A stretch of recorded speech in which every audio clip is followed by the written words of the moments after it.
June 5, 1944, 11:47 p.m. Oberleutnant Klaus Weber adjusts his field glasses one final time, scanning the black waters of the English Channel. The concrete bunker around him feels as solid as the cliffs of Dover, 3 feet thick and reinforced with steel rebar that took German engineers 2 years to perfect. Tomorrow, he thinks, the Allies will break themselves against these walls like waves against rocks.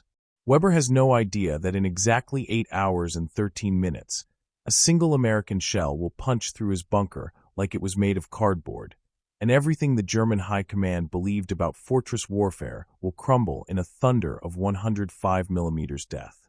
Weber lights another cigarette, his third in an hour. Sleep seems impossible tonight, not because of fear, but because of anticipation. For months, German propaganda has promised this moment when the Atlantic Wall would prove its worth. Stretching from Norway to Spain, this chain of bunkers, gun positions, and obstacles represents the most ambitious defensive project in human history. Weber's position at Point du Hoc commands a perfect view of the landing beaches below. His 88mm anti-tank gun can reach any vessel foolish enough to approach these shores. Behind him, more bunkers house machine gun nests, mortar positions, and enough ammunition to hold off an army. The French resistance whispers that the Allies are coming, but Weber welcomes them. Let them waste their blood on German concrete and steel. 3 miles offshore, a completely different kind of confidence fills the night air. Captain Jim Thompson crouches in the belly of landing ship Tank 325, watching his men check and recheck their equipment. Around him, 12 M2A1 105mm Howitzers sit secured to the deck, each weapon representing 2 years of American industrial genius that the Germans have never encountered. Thompson knows what these guns can do because he helped test them at Fort Bragg. He watched them punch through concrete barriers that engineers swore were shell-proof. He saw the mathematical precision of their ballistic computers, the hydraulic recoil systems that absorb tremendous forces, and the training manuals that taught American crews to fire 4 aimed rounds per minute. Tomorrow, Thompson will introduce German concrete to American mathematics, and the equation will not favor the defenders. Sergeant Mike O'Brien runs his weathered hands along the barrel of his howitzer, feeling the perfect smoothness of American steel. O'Brien fought in North Africa and Sicily, where he learned that wars are won by the side that can deliver the most accurate firepower the fastest. The Germans built their bunkers to stop the artillery they knew, the kind that fired heavy shells in slow, predictable patterns. They never calculated for weapons that could fire a 33-pound high-explosive shell every 15 seconds with pinpoint accuracy. O'Brien has trained his crew to load, aim, and fire faster than any artillery unit in military history. His loader, Private Danny Walsh from Boston, can have a shell in the breech before the previous round hits its target. His gunner, Corporal Sam Rodriguez from Texas, can put 5 shells through the same window from 2 miles away. Tomorrow, this crew will prove that concrete fortifications belong to the past. The genius of the M2A1 howitzer lies not just in its firepower, but in its revolutionary design philosophy. While German artillery remained stuck in World War I thinking, American engineers rebuilt the concept of field artillery from the ground up. The M2A1 weighs only 4,980 pounds, light enough for rapid deployment, but heavy enough to absorb its own recoil without losing accuracy. Its split-trail carriage allows 360-degree traverse, meaning it can engage targets in any direction without repositioning. Most importantly, its variable charge system lets crews adjust the propellant load for different ranges and targets, turning each gun into a precision instrument rather than a blunt hammer. German defenders expect artillery to announce its presence with ranging shots and predictable bombardment patterns. They have no experience with weapons that can land their first shot exactly where the gunner aims it. Weber checks his watch, 12:15 a.m., June 6th. D-Day has officially begun, though he does not know it yet. Somewhere in the darkness, Allied paratroopers are already landing behind his lines, but Weber's attention remains fixed on the water. His training taught him that seaborne invasions follow predictable patterns. First, naval bombardment to soften defenses. Then, landing craft carrying infantry in successive waves. Finally, If the attackers establish a foothold, they bring artillery ashore piece by piece, a process that takes days or weeks. Weber's concrete bunker was designed to survive the first phase and eliminate enough attackers in the second phase to prevent the third phase entirely. This logical, methodical approach to warfare has served Germany well for 5 years. In 6 hours, American howitzers will demonstrate that logic means nothing when your enemy rewrites all the rules overnight. Dawn breaks over Normandy at 5:43 a.m. with deceptive calm, the kind of gray morning that promises nothing more dramatic than another day of occupation duty. Weber sips lukewarm coffee from his thermos and watches the horizon through his periscope, noting how the morning mist clings to the water like smoke from a distant fire. The first Allied bombers appeared an hour ago, their engines drumming against the clouded sky, but Weber feels no alarm. Bombing raids have become routine over the past months, and his bunker has weathered them all without so much as cracked concrete. His commanding officer, Major Heinrich Vogel, radioed from the command post 20 minutes ago with casual confidence. The radar stations detected some unusual shipping movement during the night, but nothing that suggests the massive invasion force that Allied propaganda keeps promising. Weber adjusts his field glasses and settles in for what he assumes will be another quiet morning of watching empty seas. The illusion shatters at exactly 6:30 a.m. when the first landing craft emerge from the morning haze, like gray ghosts materializing from another world. Weber counts them through his binoculars, his coffee growing cold in his hands as the numbers climb from dozens to hundreds to more than his mind can process. The vessels move in precise formations, their diesel engines creating a low rumble that seems to make the very air vibrate with mechanical purpose. Weber reaches for his radio to alert command, but the words stick in his throat as he realizes the true scope of what approaches his beach. This is not a raid or a feint or a diversionary attack. This is the invasion that German high command always claimed would never come, arriving with a mathematical precision that speaks of months of planning and industrial preparation that dwarfs anything in military history. 3 miles offshore, Captain Thompson checks his waterproof watch and nods to his battery commanders. The LST engines shift into high gear, pushing the flat-bottomed vessel through increasingly choppy waters toward a beach that German machine guns have already begun to rake with deadly accuracy. Thompson can hear the distinctive chatter of MG-42 machine guns, their rapid-fire bursts sounding like canvas being torn at inhuman speed. Through his binoculars, he watches American infantry leap from their landing craft into chest-deep water, some falling immediately to German fire, others struggling forward under crushing loads of equipment and ammunition. Thompson knows that his howitzers represent these soldiers' only chance of survival, the mathematical difference between a successful landing and a massacre that will turn the English Channel red with American blood. The first M2A1 howitzer rolls off LST-325 at exactly 7:15 a.m., its wide tracks gripping the wet sand as Sergeant O'Brien's crew maneuvers it toward their predetermined firing position. The weapon weighs nearly 5,000 pounds, but American engineering has made it surprisingly mobile, its split-trail carriage allowing rapid deployment even under enemy fire. O'Brien can see German artillery observers in their concrete towers, undoubtedly calling in coordinates for counter-battery fire. But he also knows that German guns are designed for fixed defensive positions, not the kind of rapid, accurate response that mobile warfare demands.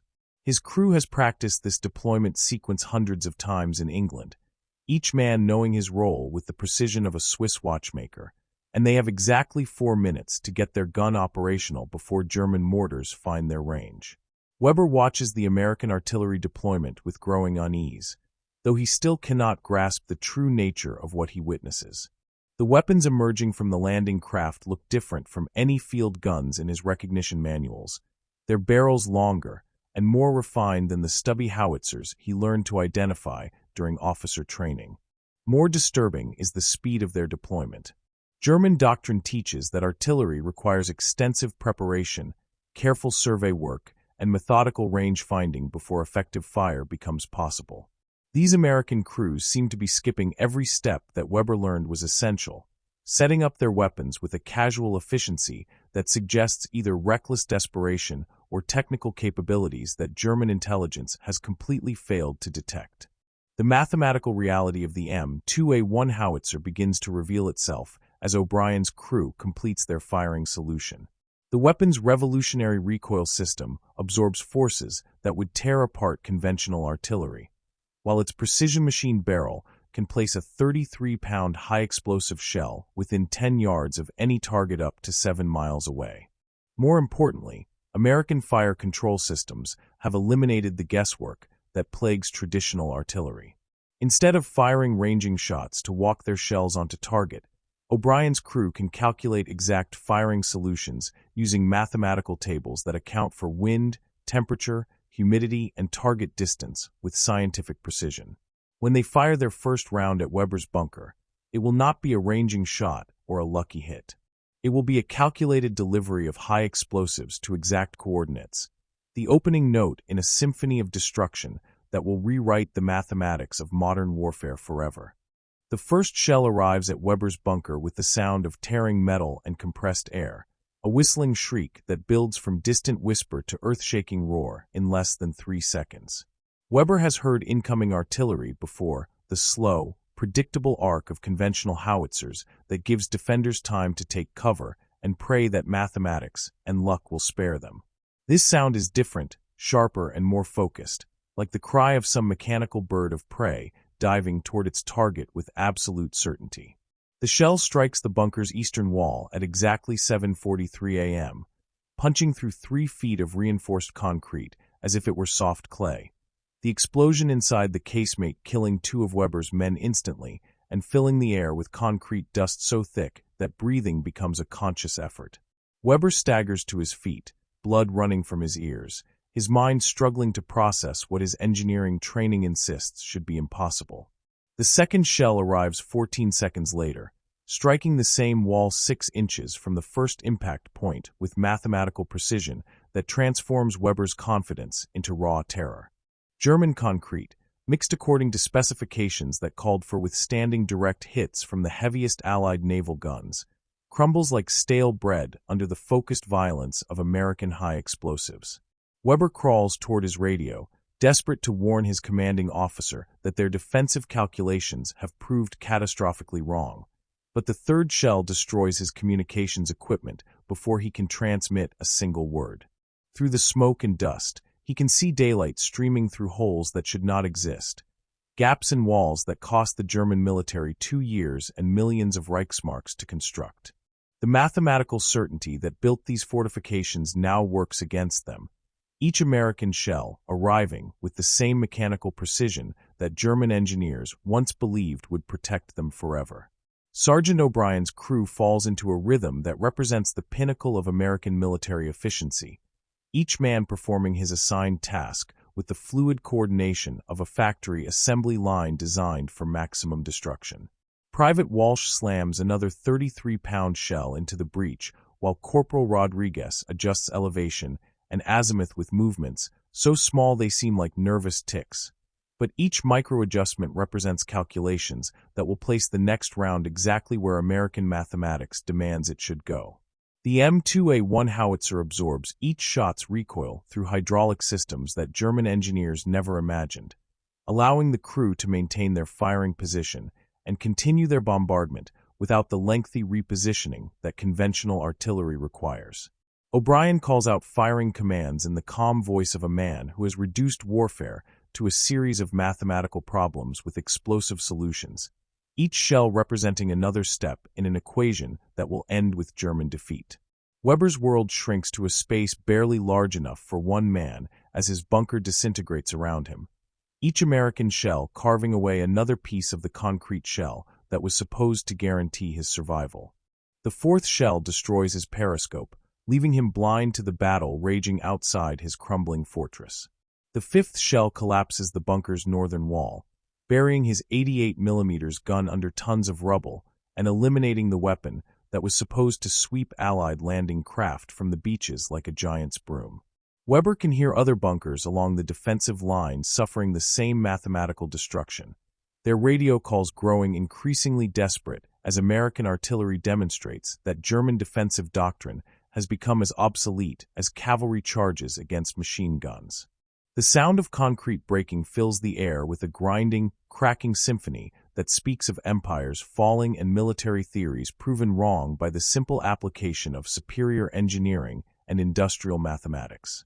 The systematic destruction of the Atlantic Wall unfolds with the inevitability of a mathematical proof, each American shell adding another line to an equation that German defenders cannot solve because they lack the fundamental understanding of what they face.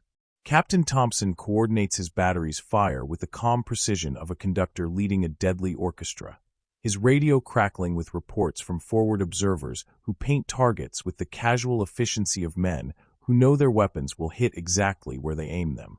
German positions that took months to construct vanish in minutes under bombardment that arrives faster and more accurately than any artillery in military history. Thompson watches through his binoculars as concrete bunkers simply cease to exist, their massive walls reduced to rubble by weapons that deliver destruction with the mathematical precision of industrial machinery designed for one purpose only. Weber emerges from his ruined bunker 43 minutes after the bombardment began, crawling through gaps in concrete that his engineering manual insisted could never be created by field artillery. His uniform is gray with concrete dust, his face streaked with blood from cuts inflicted by flying debris, but his eyes hold something more devastating than physical injury. They hold the look of a man whose fundamental understanding of warfare has been shattered by weapons that operate according to principles he never learned to recognize. Around him, the Atlantic Wall lies in ruins, its massive fortifications reduced to geometric patterns of broken concrete that speak of American industrial might applied with scientific precision to the ancient problem of destroying enemy positions through superior firepower and mathematical accuracy. Major Heinrich Vogel stares at the tactical map in his command bunker 5 miles inland, red pins marking destroyed positions accumulating faster than his staff can update them, each pin representing months of construction work and carefully positioned defensive advantages that American artillery has erased in less than 2 hours. The radio crackles with increasingly desperate reports from surviving bunker commanders, their voices strained with disbelief as they describe concrete fortifications simply vanishing under bombardment that arrives with mechanical precision and devastating accuracy. Vogel trained at the German War College under officers who fought in the Great War, men who taught him that artillery bombardments follow predictable patterns of ranging shots, adjustment fire, and gradual destruction that gives defenders time to adapt and respond. These American guns operate according to different mathematics entirely, delivering destruction with the efficiency of industrial machinery designed to solve defensive problems through overwhelming firepower applied with scientific precision. The telephone rings at exactly 9:15 a.m., connecting Vogel to General Marx at Corps headquarters, and the conversation that follows will reshape German defensive doctrine for the remainder of the war. Marx speaks in the clipped tones of a professional soldier trying to maintain control over a situation that has exceeded all planning parameters, demanding to know how American artillery has achieved such devastating accuracy so quickly after landing. Vogel studies his damage reports, noting that every bunker hit by American fire has been destroyed completely rather than damaged or suppressed, suggesting weapons and tactics that German intelligence failed to detect during months of preparation for this invasion. The Americans are not simply bringing more artillery to the battlefield. They are bringing fundamentally different artillery that operates according to engineering principles that make German defensive calculations obsolete before the first shot is fired. 3 miles away, Major General Leonard Jarrow watches the destruction of German positions through field glasses that reveal the mathematical precision of American firepower in stark detail.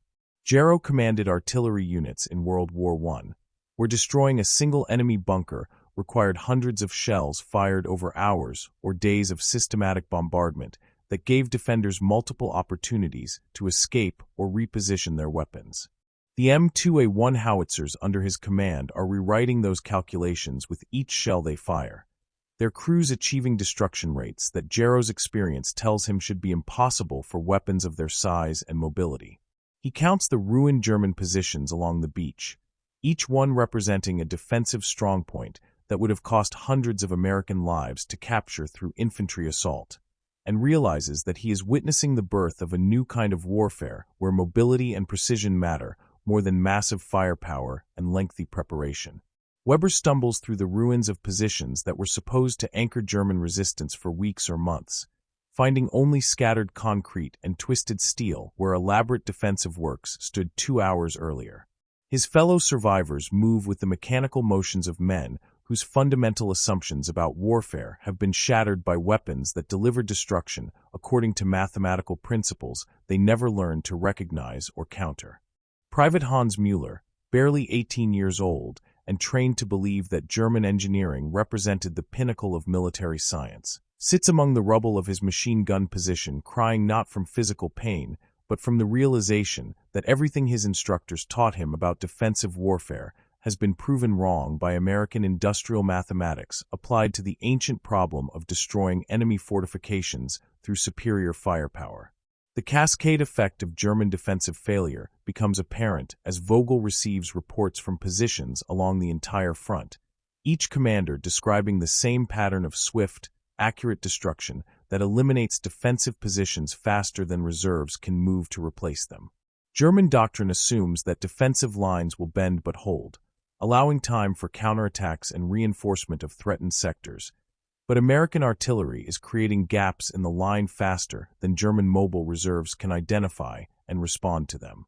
Vogel realizes that his carefully planned defensive battle has become a mathematical race between American destruction and German replacement, a race that his forces cannot win because they lack weapons capable of matching American accuracy and rate of fire.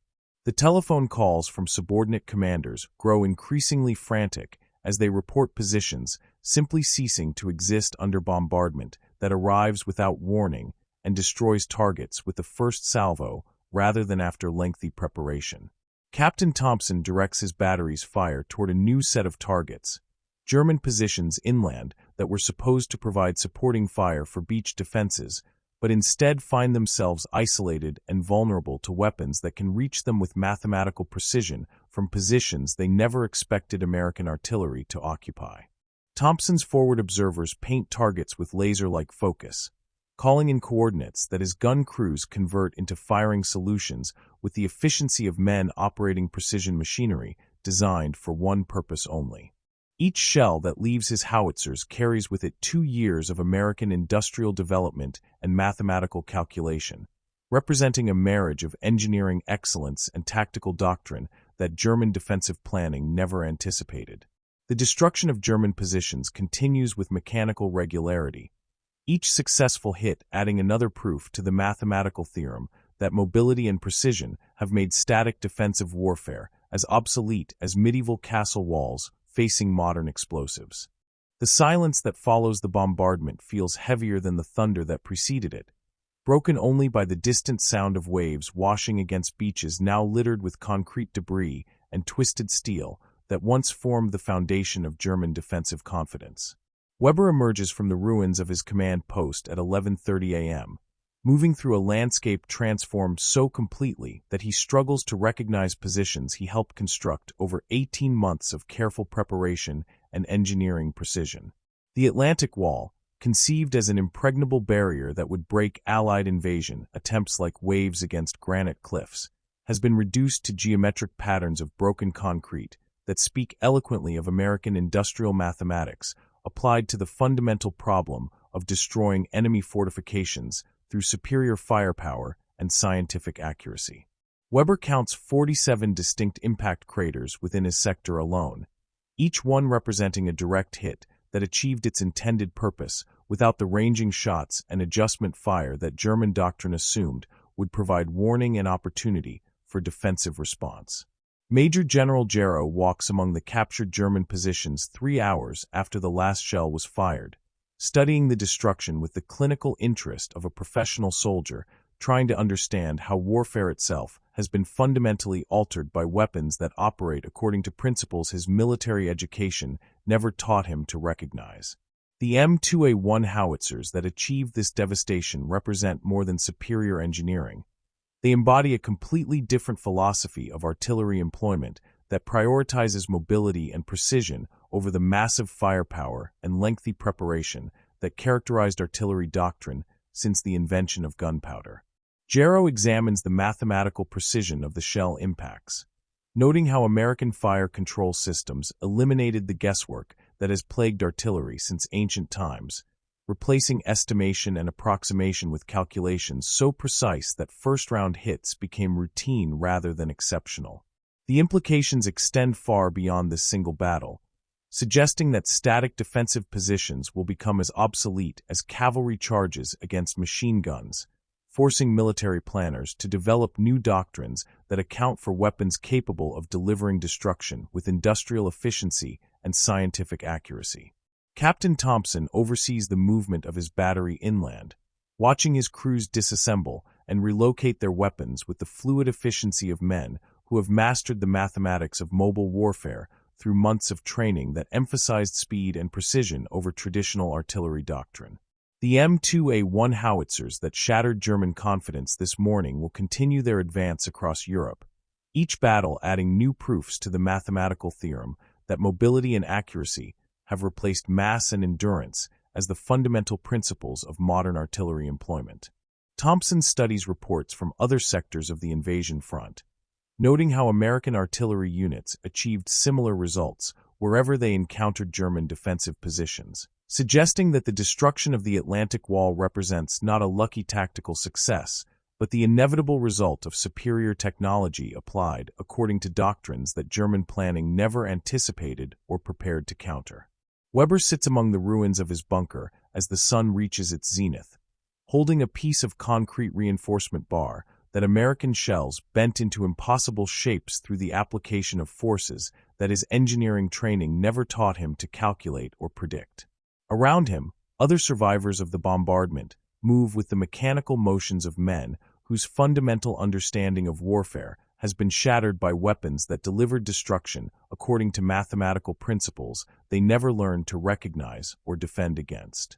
The young Private Mueller has stopped crying and now stares at the horizon with eyes that have seen the future of warfare, a future where defensive positions provide no safety and concrete walls offer no protection against weapons designed to solve military problems through the application of industrial mathematics to the ancient art of destroying enemy positions with explosive force applied with scientific precision.